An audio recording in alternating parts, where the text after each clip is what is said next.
Almost everything you do in Skyrim results in giving you XP, whether that's using weapons, wearing armor, picking locks, picking pockets, sneaking around enemies, or using pretty much any spell in the game. You're almost always passively gaining XP while playing the game. So what if we tried to play without getting any of this XP at all? Without leveling a single one of our skills for the entire run? Would it even be possible? Well, let's take a look.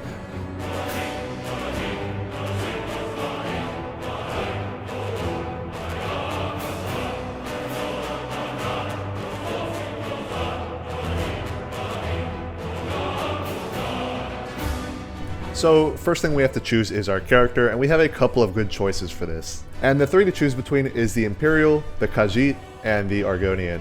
The Argonian and the Khajiit both get unarmed bonuses, which are super good, and the Imperial has a really nice racial ability that pretty much lets you calm down any human enemy in the game, which very much so comes in handy throughout these runs. But I decided to go with Argonian for a special reason we'll get into later, but for now I proceeded to make the most demonic, horrifying thing I could possibly make, and here's how it turned out. And after making our little demon, we do a little bit of fan service and then we're ready to hop into the run. And of course, as always, we start off by just running away. And right away, we're given the choice between racist or giant pussy. And I'm no pussy, so we're going with Raylaw. So of course we come in here and get our hands unbinded, and then we can actually start playing the game. So there's a lot of things that you can't do if you're not willing to gain any XP. Since we can't use any weapons or armor, we can't have any armor rating, and right now all we have access to is our fists and our racial ability, because using magic also gives you XP. So it's time to go unarmed. Did I mention we're doing this on Legendary? Because we are. And if you guys don't know how Legendary works, you deal 1/4 of the normal damage and take 3 times as much damage in return from enemies. So it makes the game a lot harder. And I start off this fight by trying to hide behind Rayloff so that they go after him, and of course they both decide to go after me because of course they do. And wow, would you look at that damage, that's amazing. But we do need to kill these dudes so that we can grab the key and get through the door. And after that we're just going to run through this dungeon because everything takes forever to kill and will almost instantly kill us, so yeah.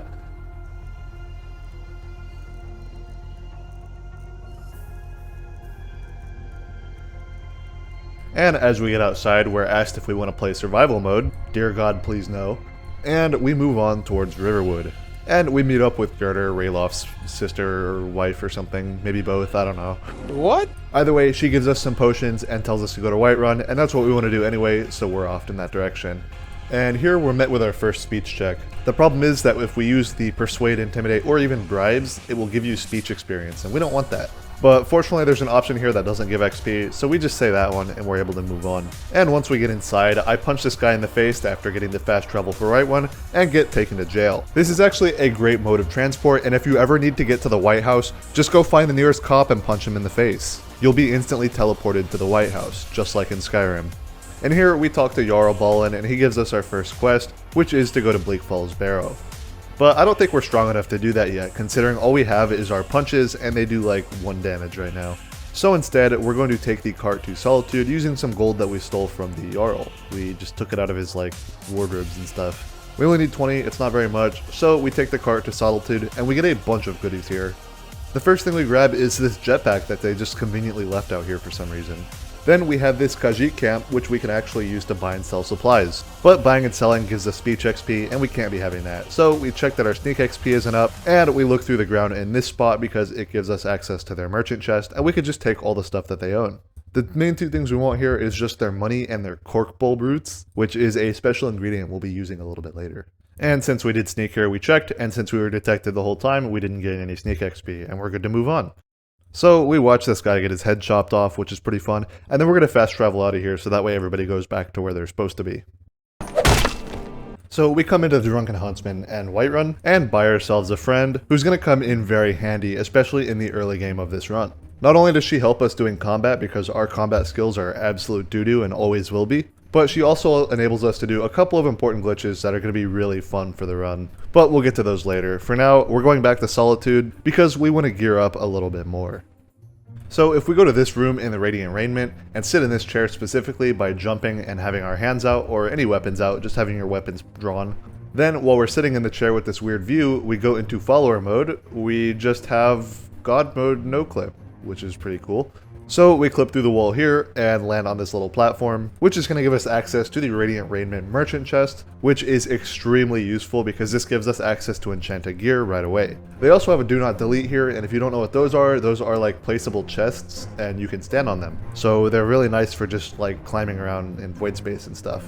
Anyway, we get to the merchant chest here, we're going to grab their gold, which is going to come in handy later, and we're going to grab any important gear we can get here. Anything that fortifies our health or stamina, gives us a destruction cost reduction, or amulets of Talos are also useful. So once we have what we need, we're ready to just grab the do not delete and fall into the void, which is just going to teleport us back in bounds. And we have all this nice stuff now that we didn't have to get any speech XP to get. So yeah, Skyrim is a broken game, and I'm sure most people know that, but we're gonna really rip it apart here for this run. You don't have to take it as far as I did, but I feel like what I ended up doing ended up making the run really fun, and you'll see what I mean for that. We're not gonna do anything that just makes us invincible or instantly one-shot everything, just because that wouldn't be very interesting, even though it is very possible. Instead, we're gonna do just enough to make things more interesting and open up possibilities that you normally don't have. While we're here in Solitude, we're gonna make our way over to Deverin. It's the enemy. But yeah, this guy, you want to give him a coin because you actually get a little bit of speech boost, and we're doing a hidden non-XP giving speech check here up ahead, and we also want to pick up the quest from him where we'll be able to get the Wabbajack. So with that taken, we're ready to move on. We'll talk with this nice lady who will let us into the wing, and then we'll end up in wherever the hell this is, which is pretty nice. Once we get in here, we're just going to talk to Sheogorath, and he's going to go tell us to do some random bullshit with the Wabbajack. And it takes a little bit of time, but it's all super simple and easy. At least until my game crashes. Seriously? You know, it is Skyrim, what should I expect? Anyway, I went ahead and got the quest done. We have the Wabbajack, and we're out now. And the Wabbajack is going to be a big part of this run, actually. It is a surprisingly powerful weapon in legendary Skyrim. And we'll get into why in a little bit here. So the next step in our quest for power is going to Riften. However, we are met by another problem whenever we try to enter the gate, because now we have a speech check and we can't enter unless we pick one of the options, and all of these will give us XP. Well, all of them except for the fourth hidden option, which I like to call Assault. Just make sure you give any stolen stuff you have to your follower before going to jail, otherwise it'll get taken away. But yeah, Assault time! Anyway, now that we're in Riften, we're about to start something very tedious, because we're gonna do fishing. So you guys know I'm playing on the special edition, not the anniversary edition, which means I don't have the majority of the newer creations, but the special edition does have access to fishing, which gives us some very helpful gear for the run. So it's time to get fishing. And so I proceeded to spend a very long time fishing with the regular fishing rod, and I didn't get a single thing I needed. There's a couple of enchanted rings that you can get that have special effects, and those are what we're after, but they're pretty rare. There is a fishing rod you can get that increases your chance at getting them drastically, but I was hoping I could avoid doing the quest line to get that, but it doesn't seem like that's going to be an option, because this is just not yielding anything for me. So we're going to have to go and do that quest line, which is fine because we can do the entire thing at level 1, although there are some special tricks we have to do for some of it. So to start the quest line to get the rod that we need, we have to come over here and talk to Viraya, and she'll give us the start of a quest line. The first one being to find a juvenile mud crab, which is very easy because we actually got one while we were fishing beforehand. So I just give it to her right away, and we're ready to move on to the next quest, but there's a bunch of these, so I'm just going to skip ahead. Basically, you just do the quest, you come back, and ask her if any people need more fishing work, and you just repeat that over and over and over, and eventually you get sent to Bronzewater Cave, where stuff actually happens. But one thing of note throughout this was me getting the Warlock's Ring, which we got from one of the quests, and this actually gives us some increased health regen whenever we have it on, which is pretty handy because you actually can't get health regen enchanted gear normally while you're playing at level 1 because you have to be at a higher level before it starts dropping. So this is our only piece of gear that can give us health regen, which is pretty nice. And after doing that, we're sent to Dawnstar, where we can grab the Dawnstar chest I think most people know about, which will give us a little bit more gold and another cork bulb root, which is super nice. After that, we follow the diamond for the fishing quest, where we are met with a bunch of mud crabs. And I went into this thinking, yeah, they're just mud crabs, I'll just punch them down, it's not that big of a deal, and I even have a follower to help me out, so it shouldn't be too bad. And here's how that went. So yeah, these are like roided up mud crabs that are absolutely wild. They have way more health and they do way more damage than normal, so we need to get a little bit more powerful and come back here. The reason I didn't use the Wabbajack here is because we would be running down its soul power, and we have no way of recharging it without gaining XP, because using soul gems to refill enchanted gear actually does give you enchanting XP, so we can't do that. Fortunately, we have a workaround. So what I did is came to this area just outside of Whiterun's gate, and I'm going to drop the Wabbajack on the ground, and this works with basically any item in the game, so I go ahead and do some Amulets of Talos as well, because we're going to want 5 of them later on. What you do is you have a follower wait, then tell them to pick up the items that you want to duplicate. By duplicating the Wabbajack, we'll be able to use one and use up its soul power without using up the soul power of the original, which we can then save until we can use it without spending any of its energy. After the follower picks up the item, all you have to do is walk into the city and immediately walk back out after getting back in. And once you do that, you should have an item both in your follower's inventory and on the ground.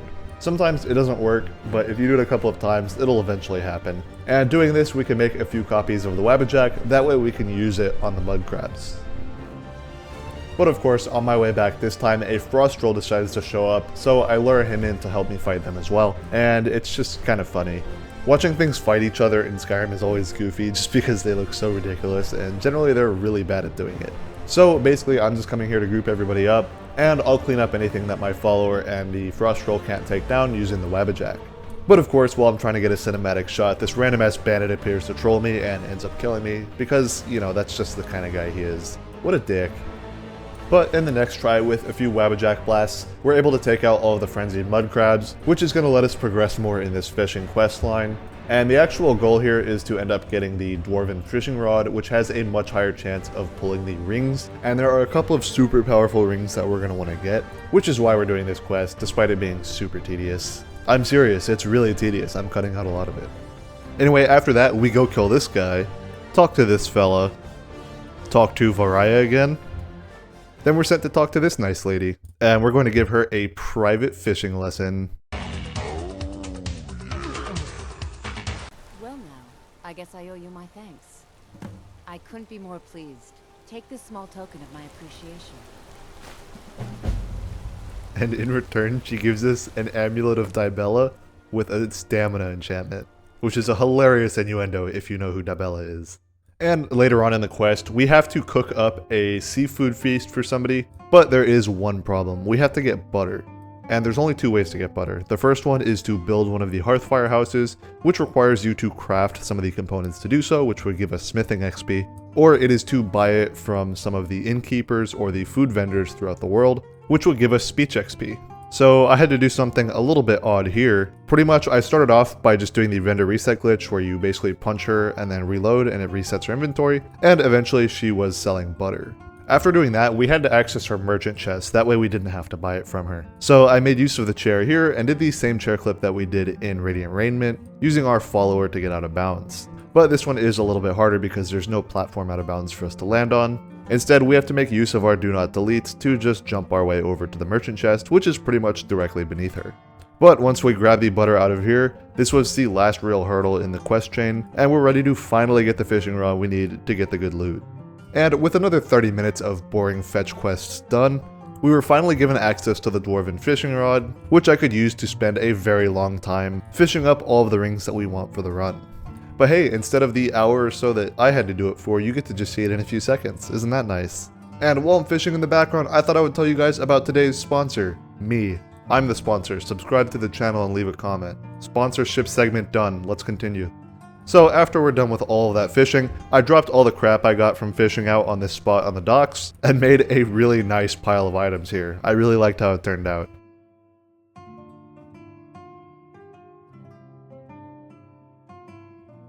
And with the fishing chapter of the game done, we're ready to start actually playing the game, and there's not a whole lot more boring stuff left to do now. And the first step of the process is actually gaining access to being a vampire lord, so we're going to start the Dawnguard questline so we can do that. To start that, we need to do the initial dungeon crawl, where we go and rescue Serana from a box.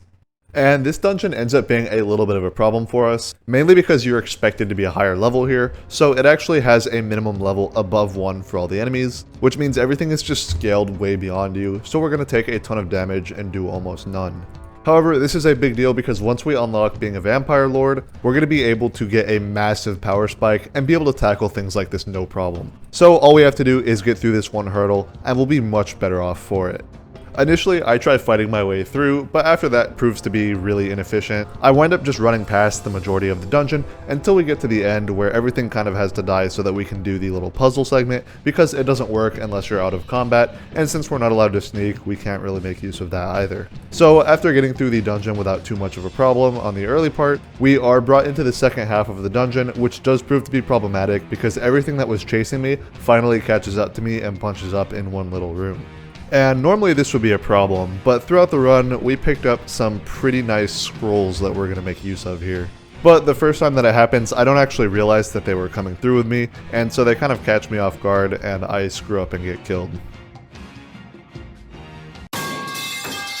But the next time around, I go downstairs and piss off everybody down there and try to bunch everyone up for a scroll that we're going to use. Since we have a firestorm and a mass paralysis, both of which are fairly common actually, what I'm going to try to do is get everybody upstairs pissed off at my teammate so that way they're not hitting me while I'm casting the scroll, and well, you'll see.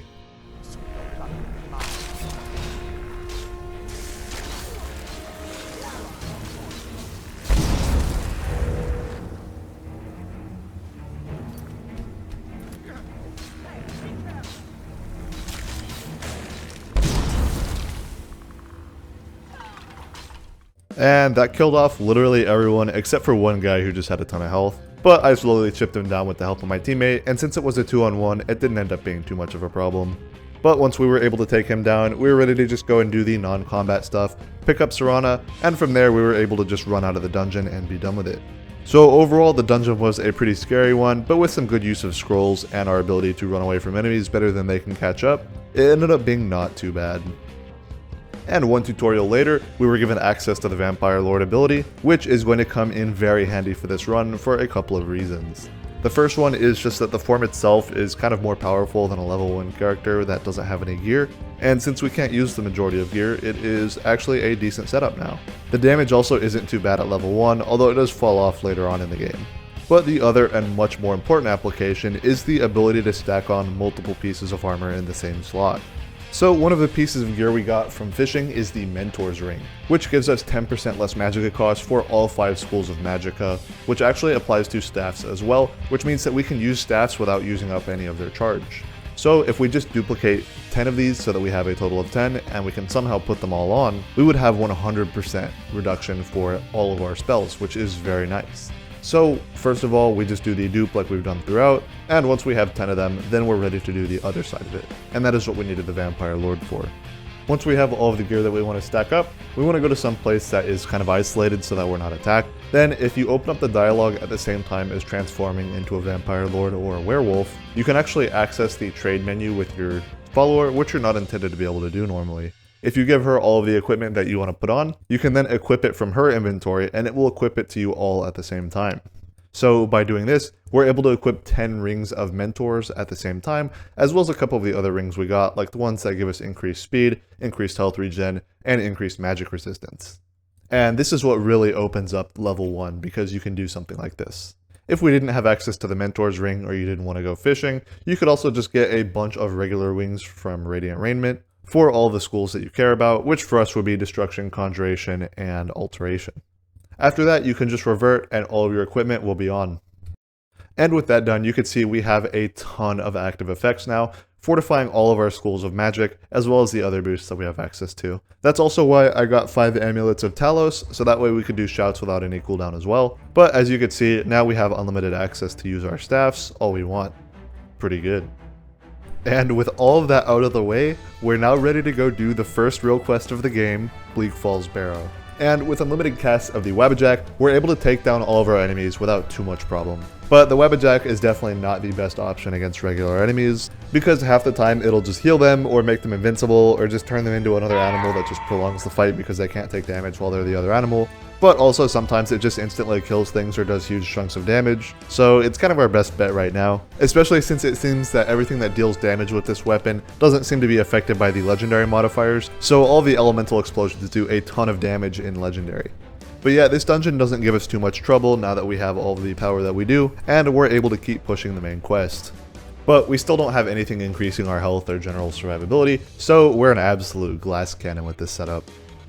And here's just some more of the ridiculousness of using the Wabbajack as your main weapon. You're either going to explode your target, disintegrate them, heal them, turn them invisible, turn them into a mud crab. You never know what's going to happen, but if you spam it enough, eventually stuff dies, so it's still a decent weapon just because of that. And since it doesn't seem to be affected by the legendary effects like I said, it ends up being better than regular destruction staffs for this run. But eventually we get to the final boss, and we end up hitting him enough to eventually get an instant kill effect, which is always fun to get, especially on a big enemy like the boss here. And it's actually a really nice instant kill effect. Ooh, sweet roll. And with that done, we go back home and talk to Yarabalin, and he gives us a nice piece of loot for our efforts. Something that we will make sure to make very good use of in the future, and hold on to dearly because it is such a kind thing for him to do for us. Holy shit, he caught it with his head, that's awesome. I knew that this guy was ballin', but like, damn dude. I've never seen somebody do something like this before. And after doing that, we're ready to fight our first dragon, and, well, this is the secret power of the Wabbajack. It's destroying dragons. The reason this works is because the dragons are only affected by the elemental blasts from the Wabbajack, and it can't be affected by anything else. So all it does is just cook with the elemental blasts, which again, I believe at least, are unaffected by the legendary modifiers, so they do an insane amount of damage to legendary tier dragons. And we're able to just cook this guy down no problem. So after talking to the Jarl once again, we are sent off to the Greybeards, where we Skyrim our way up the mountain towards them. It's just Skyrim things, man, like, what did you expect?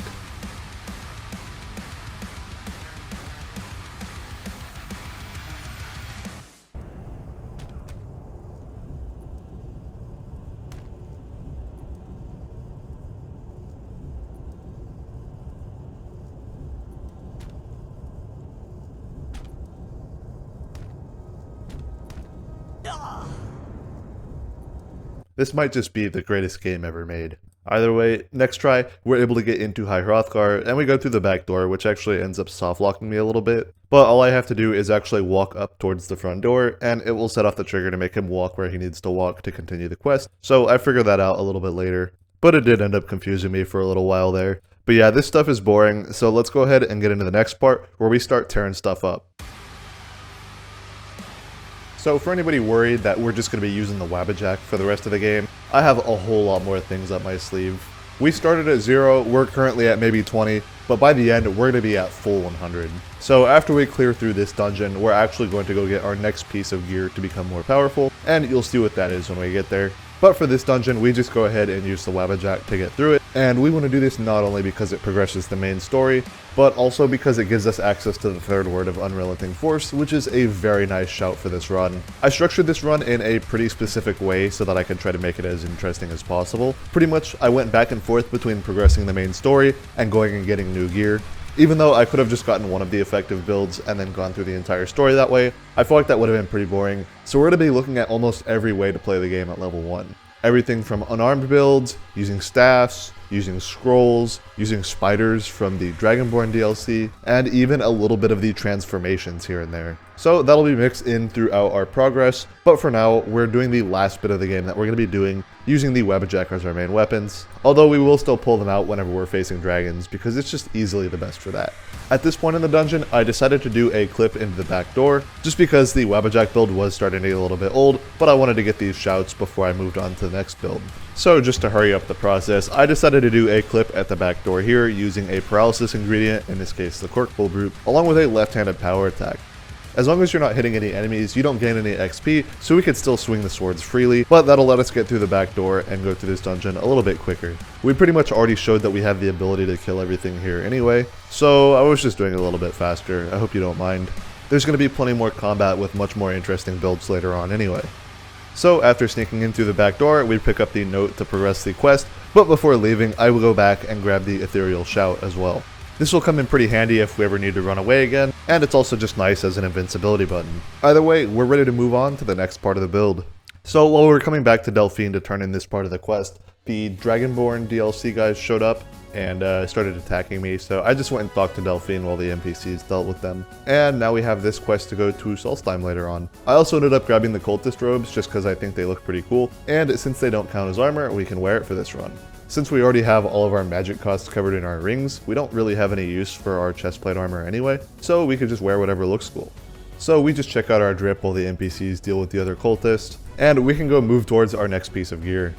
And while I was on my way to our destination, I ran into the Atronach stone, which I ended up picking up because it's pretty nice. Since we can't wear armor, we're pretty much just doomed to take ridiculous amounts of damage from physical damage. But with the Atronach stone, we just absorb 50% of spells that come our way, which is basically a 50% damage reduction against spells. It's not quite the same because absorption works on a chance to just completely nullify the spell, but over a long period of time, pretty much you take half the damage because it's a 50% chance. So it's pretty nice against mages, but we're still going to take absurd amounts of physical damage from swords and bows and all that. So eventually I get to this location, and I realize the spot that we're trying to get to is up a massive mountain that we can't just Skyrim our way up because we don't have a horse here. So I decided to take the other form of Skyriming our way up.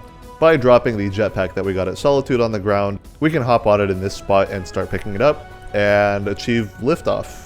I know a lot of people were bemoaning the loss of the levitation spell from Morrowind, but fortunately we were able to get it back here in Skyrim in the form of the bucket. And the beautiful part is, this doesn't give you any XP, even though this should be the 6th school of magic, if you ask me.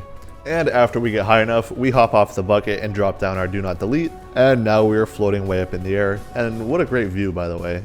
Pretty sure I'm going to put a clip of being here in the intro just because it's really funny. But yeah, this is just, you know, normal day in Skyrim, right? So I go ahead and do not delete hop my way over towards the cave that we're going into until we finally make our way to the Snapleg Cave.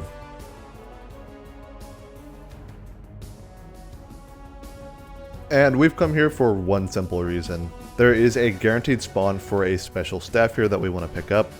But before we can do that, we have a couple of enemies to take out. So we just hit him with the Wabbajack one last time, and once they're all cleared out, we can claim our prize.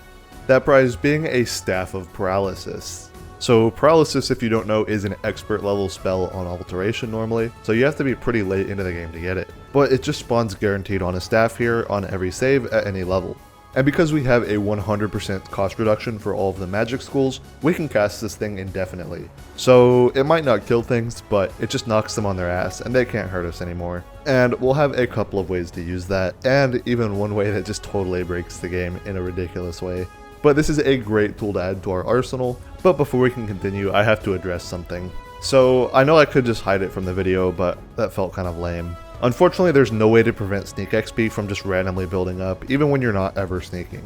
You guys have seen anytime I was sneaking, I checked that I didn't get any XP before I did it, but I was still gaining sneak XP just because you count as not being seen whenever you're a decent distance away from enemies, and you just passively get tiny chip amounts of XP for it.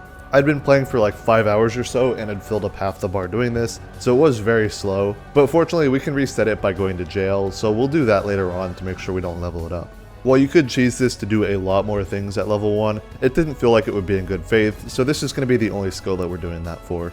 Everything else is going to remain at 0 XP gains.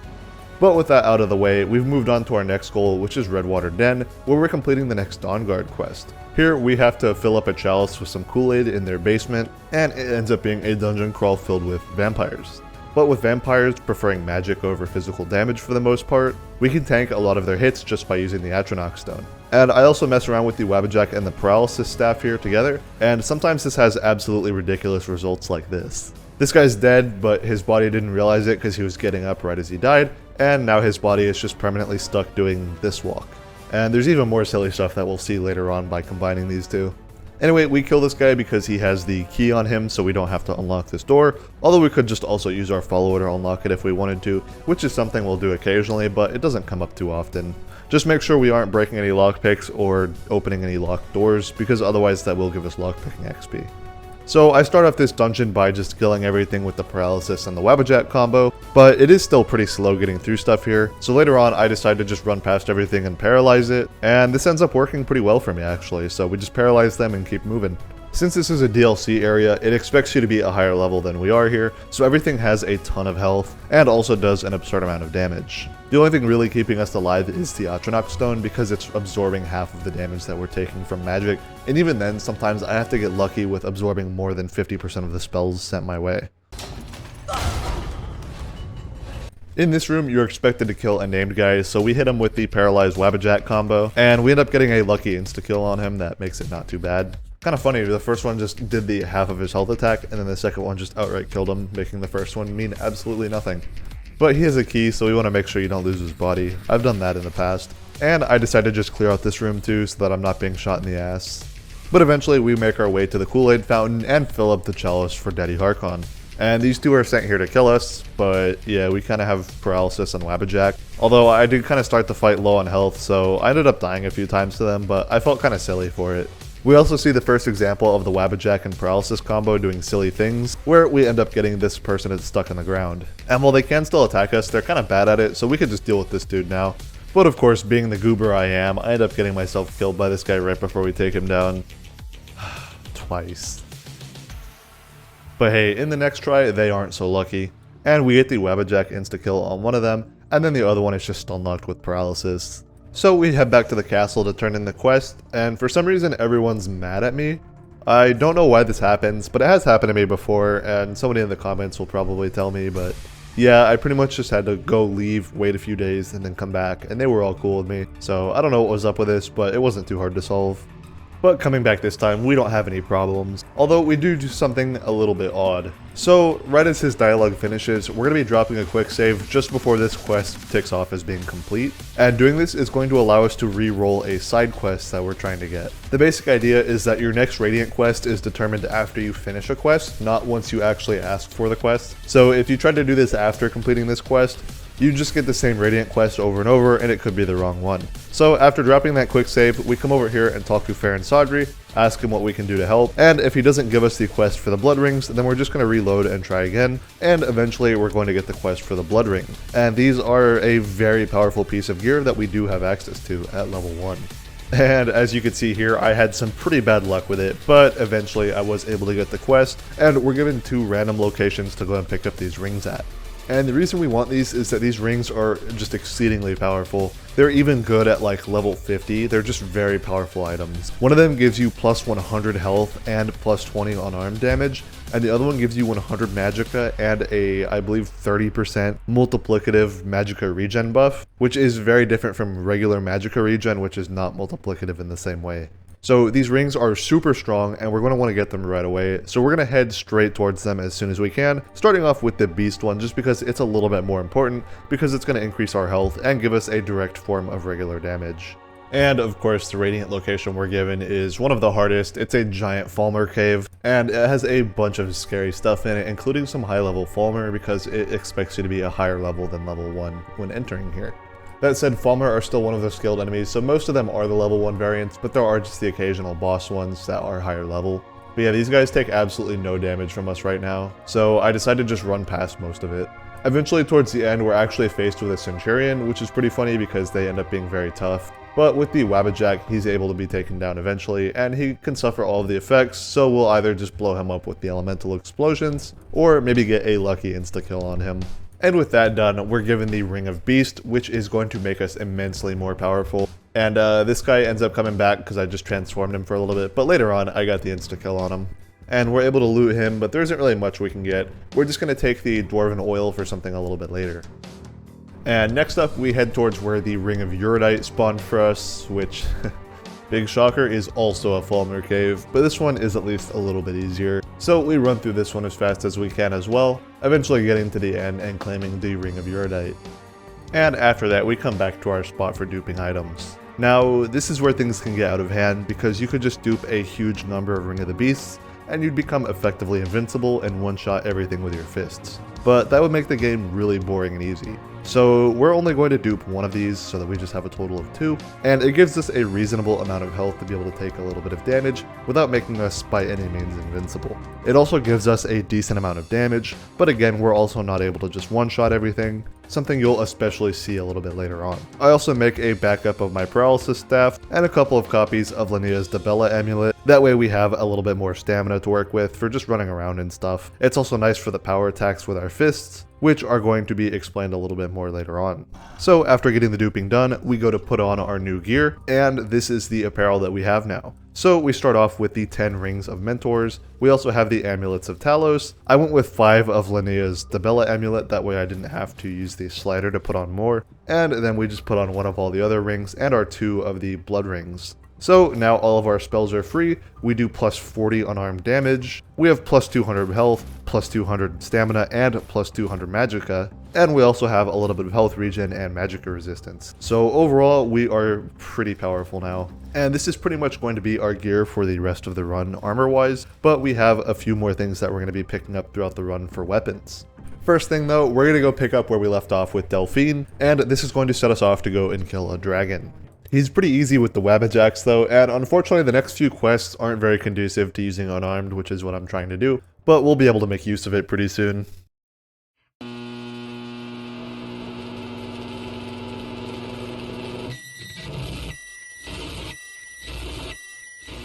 So yeah, he died kind of fast, and we can keep moving on with the main quest line for now.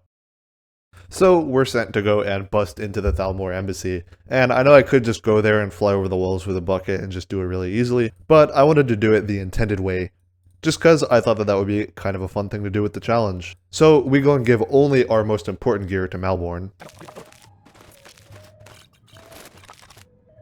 And we're ready to ship off to the Thalmor Embassy, already dressed and everything.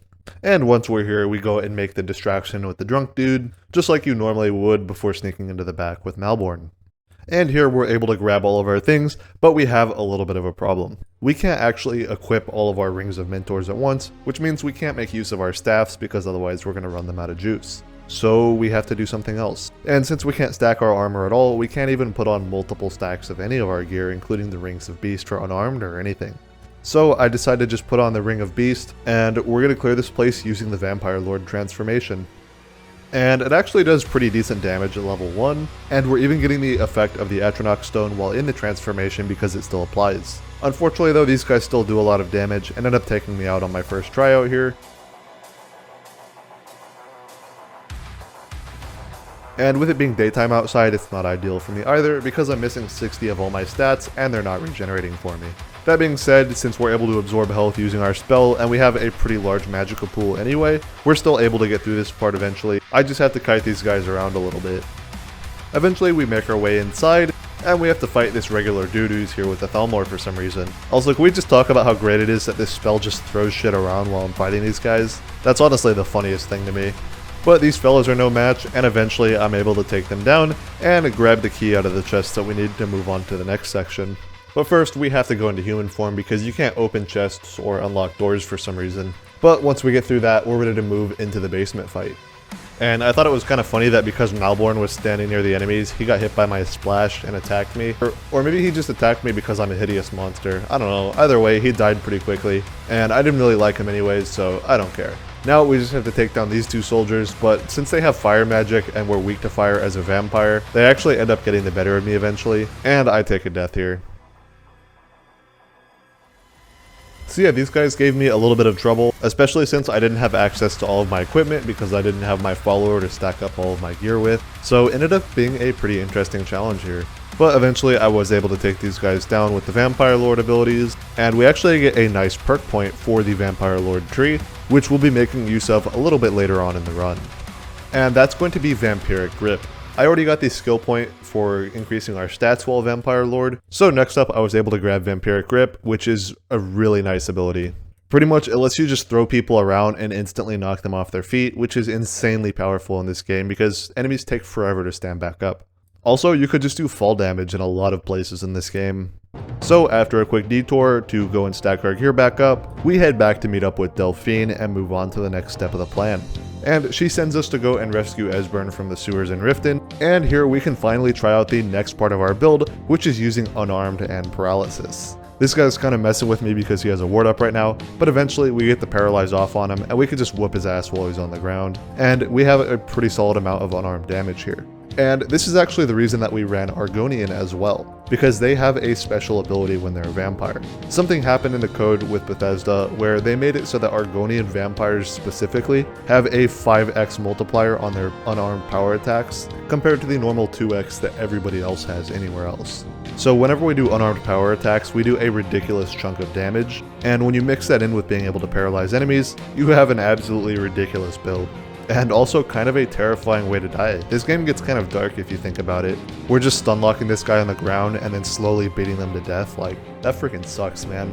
Either way, we eventually make it to Esbern, and we're ready to go take him back to Delphine, and this quest ends up going by pretty quickly. Next up, we're sent to Karthspire, where we're looking to uncover the way to defeat Alduin. And there is a ton of Forsworn out here, and I decided to kill them even though you technically can just run past them. I was having a lot of fun just paralyzing and beating the shit out of everybody with my bare hands. It's really just hard to get over how stupid this build is. And I think it's just really funny that it works at level 1 also. Obviously, you'd just be better off using upgraded weapons in a normal run, but it's hilarious doing it with just your fists and then using paralysis to make the fists work. And the bonus of being an Argonian with the power attacks is really nice too. Eventually though, we make it in, and we open up the door and discover that we need to find Dragonrend. So to do that, we have to go and grab the Elder Scrolls V Skyrim, that's the game we're playing, and we go and have a very nice conversation with Paarthurnax. So to do that, we go and talk with this schizophrenic old man living in an igloo in the middle of nowhere, and he tells us we can go and find it in Dwarven ruins, and obviously we immediately trust his every word because why wouldn't we? But before we go and delve into the Dwarven ruins, there's one more staff I want to get before we move on. And this one we're not just getting, we're actually making it. So the first thing that we need to do is go and get an Oraculum ingot, and to do this I'm going to head to the Orcish camp that has a mine attached to it. And once we have that, we actually have everything else we need already. So we come to this spot, make sure that our sneak isn't going to go up after doing this at all, and we do a camera move here to try and find the hidden chest in this area. I don't remember where exactly it was, but I knew it was in one of these pillars. Basically all you do is do a sneak attack with your right hand while looking down, and you'll be able to clip your camera through stuff. Here we grab the sigil stone through the quest, that way we can get that without having to upgrade our conjuration, and I also unlock the Firestorm spell just to be funny. We'll see how many master spells we unlock by the end of this without ever having any XP. And with the sigil stone in hand, we're able to access the Atronach Forge. And with this, we're going to make two things. First, we're going to do an amethyst, a salt pile, and a soul gem. And this is going to let us make a void salts. We could also just get void salts normally, but you can craft them pretty easily with these ingredients, which we just find throughout the world easily. So once we make the void salts, then we have everything we need to make our staff. Next up, we're going to want to use a broomstick, the Oraculum we got, and also another soul gem. Then we add in the void salts that we got, which sets the element for what we're making. And with these four things put in alongside the sigil stone, we'll be able to make a staff of summoning Storm Atronachs. Storm Atronachs are the most powerful type of Atronach, and you can make a staff for each of the flavor Atronachs if you wanted to using the different salts. But there's no reason to have the other ones if you have the Storm one, since basically nothing resists electricity anyway, and it's also just the most powerful one. Since we already have 100% reduction on all of our schools of magicka, now we can summon a Storm Buddy whenever we want to using the staff. And on our way to get the Elder Scroll, we actually already had to come to this area to do the fishing quest earlier, so we had the fast travel point unlocked, and we head straight into Aftland. I could have gone straight to the Tower of Mozark and skipped all this if I wanted to, but once again, I didn't want to trivialize the entire game with skips, and obviously we're trying to actually play the game and not just skip past all of it. So we're going to run this dungeon in full, taking the intended route to the Elder Scroll. This is 5 Skyrim, the game we're playing. So on our way through, we run into some dwarven enemies, but between our follower and our Atronach, we can just beat their ass without them even paying attention to us. And this is the best case since we can't paralyze these dudes because they resist it. Paralyze only works on humanoid or living enemies, so it doesn't work on everything, and these guys are one of them. It will give a nice stagger to them every time you hit them with it, so it's still useful, but it's not nearly as good as it normally is against them. And that's why we went for the Conjuring Staff, because these will distract these guys for us instead of the Paralyze. And these storms also just do a decent amount of damage because they're high level friends. That said, I still have basically no damage resistance, so our health gets absolutely melted by enemies because we're playing on Legendary. Later on in the dungeon, we face a Dwarven Spear, and they're pretty scary too because they rush us down really quickly, and because they have a lot of health, our unarmed attacks don't do much damage to them, so I decided to pull out the trusty Wabbajack, where we just hope something good happens. Once we get him aggroed on our teammates though, it's not too bad to take him down, but we are facing a little bit of an issue with the lack of healing. Obviously we can't use any restoration spells because that would break the challenge and give us restoration XP, but the only potions that we can pick up are ones that we just find naturally. And at level 1, they're basically always scaled to be minor potions, so they only give us 25 health each, and there's just not enough of them to be worth it. And they also weigh a ton whenever you have a lot of them anyway, and we don't have any ways of increasing our carry weight permanently because most of that comes from leveling up. But a lot of fighting and a little bit of dying later, we're able to get into the chamber and grab the Elder Scroll. No, I'm not gonna make the joke again. And one 10-minute cutscene later, we're ready for the fight with Alduin. And with Dragon Rend in hand and our Wabbajacks ready, well, he gets fucking cooked, bro. He was not ready for this. For an all-powerful being, he's kind of a bitch. So, as we kind of expected, the Wabbajack cooks dragons, which includes Alduin. So we take him down here in this fight, no problem at all. But this isn't going to be our last time seeing him. At this point, we have to go back and convince Jarl Bolin to let us trap a dragon in his castle. But to do that, we have to go and host a 10-minute peace council that's just a giant cutscene about stuff I don't care about. And man, that sounds like a whole lot of effort. So let's just put it off and go do something else for now instead. So we go off to the college where we can learn another trick to do something cool at level 1. But we need to get a spell for it actually, one of the few times we'll actually be using spells in the run. But since we can't buy them from the vendors, we have to get to their vendor chest using a chair clip in this spot. Instead of using a follower, you could just spin yourself to the right direction and it'll just let you out behind the chair in the wall. And from here, we'll use our trusty do not delete to hop around in the void under here and reach into the conjuration vendor chest. And in here, we're going to grab the Bound Sword Spell Tome, as well as all the money from all the chests and any good scrolls. And after that, we're off to Solstheim, where we will end up making use of this new power here pretty soon. But first, we're going to run around and grab some items for our own power. And from there, we head into Raven Rock Mine, where we're going to progress through there. And there's two things that we want out of here. The first is the word wall at the end of the dungeon that gives us a dragon aspect shout. And we also get a black book, which has a lot of benefits for this run. The problem with this area is that the enemies are super high level because you're expected to be like level 20 or so before coming into Solstheim. So even with our buffed up unarmed damage, we're not doing a lot of damage to these guys. So I revert back to the Wabbajack and ooh, sweet roll. And of course, after getting through all that, we get to the final boss of the dungeon, which is Zagreus, I think is how you say it. And he's pretty annoying, but fortunately the Wabbajack has a chance of just instantly killing him. But of course, my luck was so terrible that he ended up getting to one shot anyway before that happened. Very funny, Wabbajack, very funny. But after taking care of that, we're let into our first black book, where we're put into Apocrypha. And the beautiful thing about Apocrypha is that there are a lot of very powerful scrolls we can get here. And while I didn't realize it until later on in the run, killing Seekers also has a very solid chance of giving us other random scrolls, and because the area expects you to be a higher level than you are, a lot of the stuff is higher level than what's normally scaled to level 1. In this area we get some Scrolls of Frenzy, which I unfortunately didn't end up making good use of, but if anybody ever wants to do Illusion at level 1, you can use these scrolls to do it.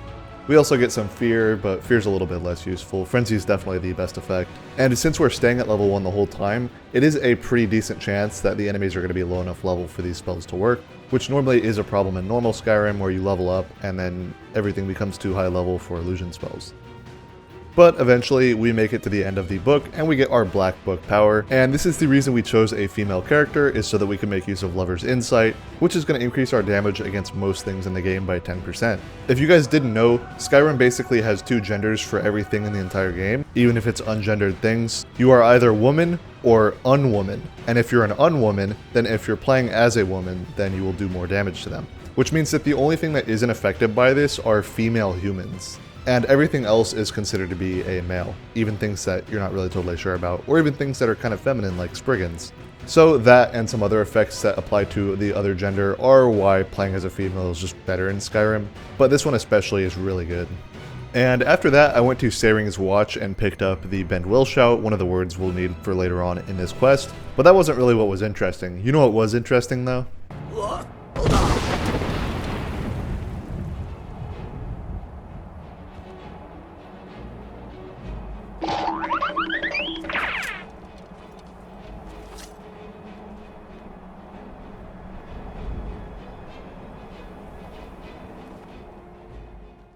Never change, Skyrim.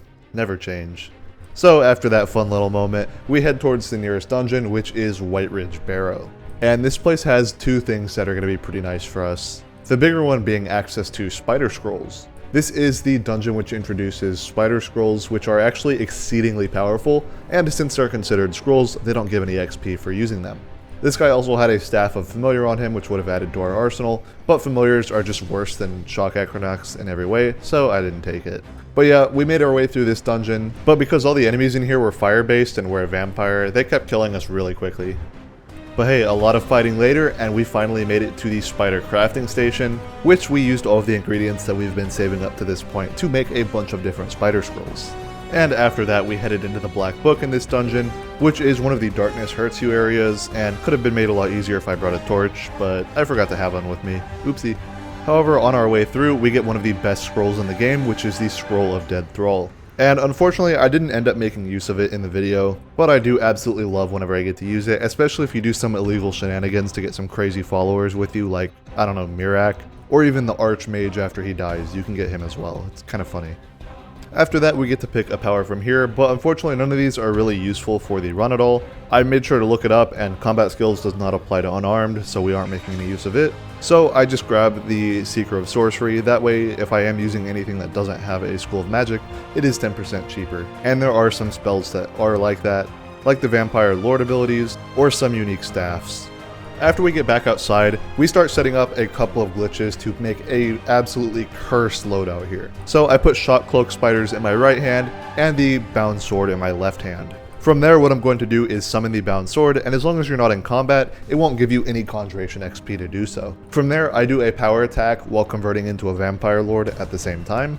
Then once I get into Vampire Lord state, I wait a second so I don't get the bug where you're stuck as a Vampire Lord forever. I switch to Revert Form and Vampiric Grip in my left hand. Then I revert form, and while I'm doing the revert form, I go and click on the Vampiric Grip option again in the menu, which is going to actually equip it for me as a human. At the same time that I was doing this, I was also setting up for the Infinite Scrolls glitch. This happens when you convert to a Vampire Lord while you're holding a scroll. It basically fake unequips the item, and if you take the item out of your inventory, then you can just toss them forever without spending any of the scrolls. So after doing that and having them fake unequipped from me, I give these spiders to my follower, and that allows me to throw as many of these things as I want. It is important to note that followers will use normal scrolls, but they won't use spider scrolls, so if you're doing this with regular scrolls, it's better to use a container instead of a follower. After this, I have to go back and do the gear stacking glitch again, but fortunately the things that stay in your hand are saved, so we still have these things in our hands with the Infinite Scrolls in our right hand and Vampiric Grip in the left, making one of the most cursed setups ever. So you can see we have all of our buffs, we can throw as many of these spiders as we want, and in our left hand we have the biggest meme of them all, Vampiric Grip.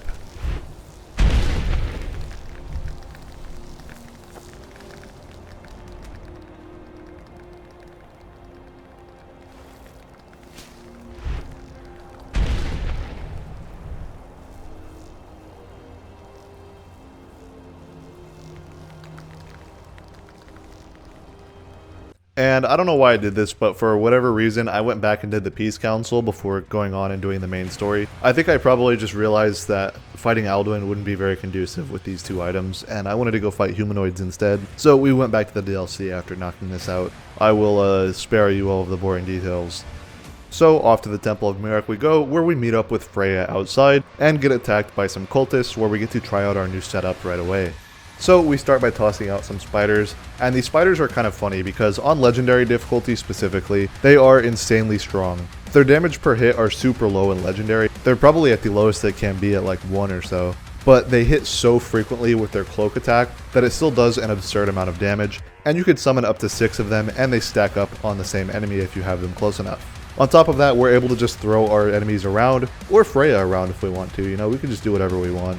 This build is absolutely silly, and later on I also find the strategy of using Vampiric Grip to just hold the enemy above a bunch of spiders and just slowly cook them, which is just absolutely ridiculous.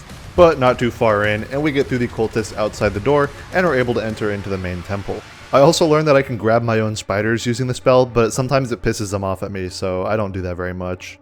And the Temple of Miraak has some of the best places to be using this spell for, like this giant pit that we just throw all the enemies into. And everybody just kept popping up behind me and rushing me, and I would just throw them down the hole every time. It was actually the silliest thing. I think it's kind of funny that the most powerful level 1 builds are also just the most cursed ones. But yeah, I was having a ton of fun just doing all the different silly builds you can do at level 1. And there were even more I could have done, but I didn't want the video to take too long. It's already been almost 2 weeks since my last video, and that's just too long, man. I need to upload more. But after a while, we clear out this area, and we're ready to move on to the next. And there's basically just one more big fight before we're done in this dungeon. Also, at some point in this, I took off the spider scrolls, but any spiders you had remaining would stay with you until they were killed. So I ended up keeping a couple spiders with me for quite a while after this point, but I wanted to do some Unarmed with the spell as well because it's an absolutely hilarious combo as too. Because you could just drop people on their ass, kind of similar to the paralysis effect, but you also got to just throw them around, which is even better if you ask me. And after a while, we got it down to just this Death Lord, and we bullied him a little bit with paralysis and vampiric grip for some fun times.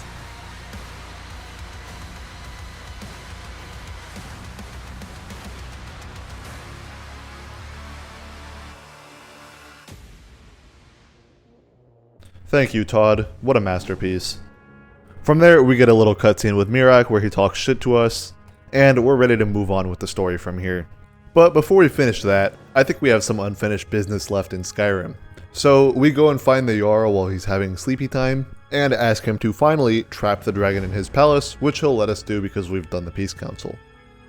And I try to save this guy from getting grabbed by Odahviing, but I end up just killing him. I was hoping I'd just turn him into like a chicken and he would just be safe.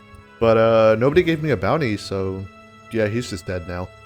So we trick this idiot and he takes us to Solstheim, where we have one of the best fights of the game.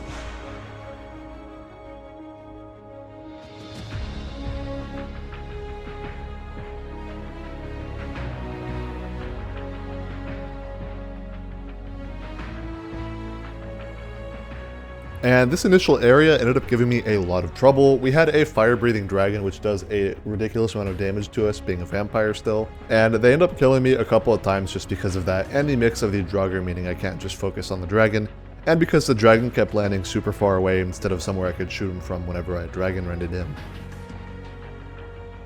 But eventually, we get the dragon to land in a good spot, and manage to cook him down with the Wabbajack. We could have used two, but I didn't want to take off Vampiric Grip yet because we had a lot of Draugr to get through, and we also had a very good use for it in Sovngarde a little bit later. And this area has a ton of super high ledges, so I had a lot of fun using Vampiric Grip on the Draugrs here. Even if it didn't kill them, it got them to stop attacking me for a while, which was really all I needed to get past them. So we took this very intended route up the stairs here, and we're ready to make our way inside the temple. And we fight our way through the temple, making use of Vampiric Grip and all of our staffs and unarmed damage. There's not a ton of super high areas to throw the Draugr around from, so we mostly had to rely on just beating them to death. Using the soul from the dragon we killed outside, I got the first word of the dragon aspect shout, which gave us some nice damage resistance, and also buffed up our power attacks even more than they already were. So at this point, we're one-shotting the Draugrs with our power attacks, which is pretty nice.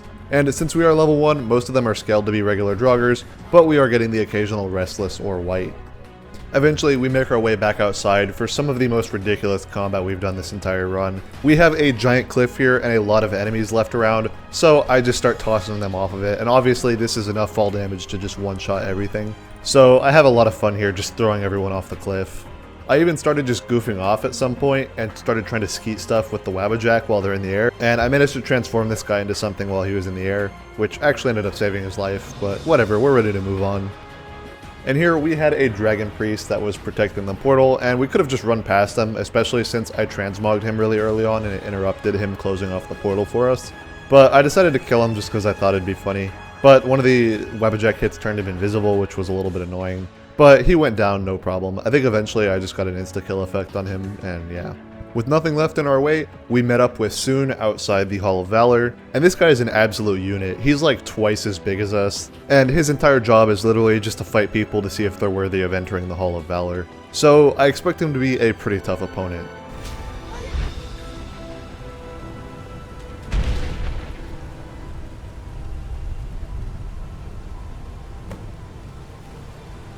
Never change, Skyrim. Never change. And with all the lead up done, we were ready for the final fight with Alduin. And after gathering his strength in Sovngarde for so long, he was actually a lot more powerful than he was the last time we fought him. Nah, I'm just kidding, his ass got cooked by the Wabbajack again, this guy sucks. But it felt a little bit lame using the Wabbajack to get the final blow, so I went in unarmed and went in for the kill.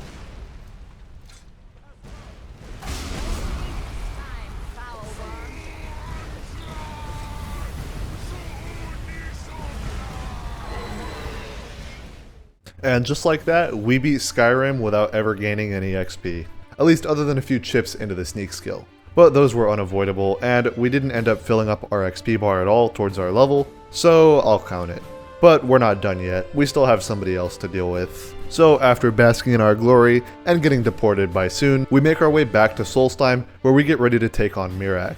But before doing that, I take out 2 dragons so that I have dragon souls to max out dragon aspect before the fight. But before we can get to Miraak, we have a few more quest steps to do, the first one being to go and clear all of the stones. So we beat up these lurkers with Paralyze, just absolutely bullying them. And these stones actually give us some pretty useful effects too, like the water one giving us a healing effect, or the earth one giving us some physical damage resistance. The only one we have to watch out for is the winter one, because that one actually does give destruction XP for some reason. So we can't make use of the blizzard effect. And with that filler out of the way, we're on our way to the Dwarven Ruins with Neloth, where we can unlock the next black book we need to progress the questline. But you know, not before doing a little bit more shenanigans. Say Neloth, I like those robes you've got. Would you like to give them to me? If you guys didn't know, you can actually take clothes off of enemies without having your pickpocket skill leveled up, or even gaining any XP as long as you use paralysis. So we need to have a mind control spider in one hand and the paralysis staff in the other. Since we're going to be detected the entire time, we're not going to gain any sneak XP for this, and since he's going to be paralyzed, we're not going to gain any pickpocket XP for this. If you throw a spider on him and then immediately pickpocket him to where you hear the sound effect as you open the menu, you can actually give him armor, and it will have a higher armor rating than his gear, so he'll actually equip it, and it'll let you take his clothes. The funny thing is if you take his entire set of clothes, it actually just immediately respawns on him, so we could take a bunch of them just to be funny. And I also found when dropping them that they do this, so that's pretty fun. I skipped past most of this dungeon because there wasn't really anything interesting. We were just doing the same old stuff we had been doing against the Dwarven before, which is mostly just Wabbajack blasting them and using the Atronach to distract. Eventually though, we get past this part, we gain access to the Black Book, and we go and talk to Hermaeus Mora. There weren't any scrolls worth mentioning in here, and I ended up just running past all the enemies, so we're skipping over this a little bit as well. If you can't tell, we're starting to rush towards the end now, because we're now in our final form, and are ready to take on Miraak. So after watching Storn get hentai'd by Hermaeus Mora, we're ready to read the book one last time, and move into the final chapter of the game. And on our way through Apocrypha to find him, we run into some scrolls of fast healing, which are kind of funny, because they would have been super helpful to have earlier on in the game. But now we've built up a bunch of potions, but maybe we'll still use them for fun. But a little bit later, we get to the end where we have to bend Will Sarotar and also get the 3rd word of Dragon Aspect. And we have enough souls to unlock it, so we're going to do that. And after a short ride with Sarotar, we arrive for the final showdown with Miraak.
I love that they added this just in case you pushed him off. Back to the fight.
I was trying to make this fight kind of cinematic because you could just Wabbajack spam him like Alduin. But the issue is that whenever you transform, it unstacks all of your gear, so you only have one stack of all of your stacked up gear instead of the multiple that we have now. So we're way weaker as a vampire lord, and it just doesn't work out.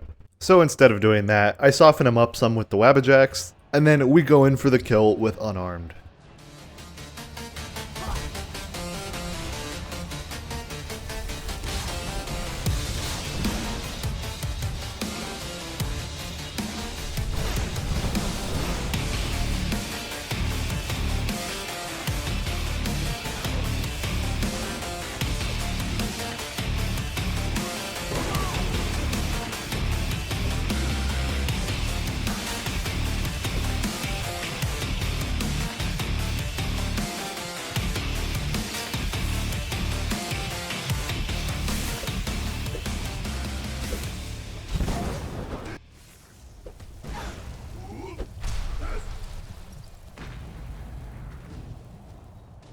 You do think to escape me, Miraak. You can hide nothing from me here. And with Miraak down, I feel satisfied saying that you can beat Skyrim at level 1. In fact, it's actually kind of fun. There's a lot of ways to do it. And if you did watch all the way to the end, thank you very much for sticking around. And if you want to see more videos like these, make sure you guys subscribe and turn on the bell if you want to get notifications. I also have a way of getting pinged in my Discord server if you're interested in that, and there's a link in the description for that.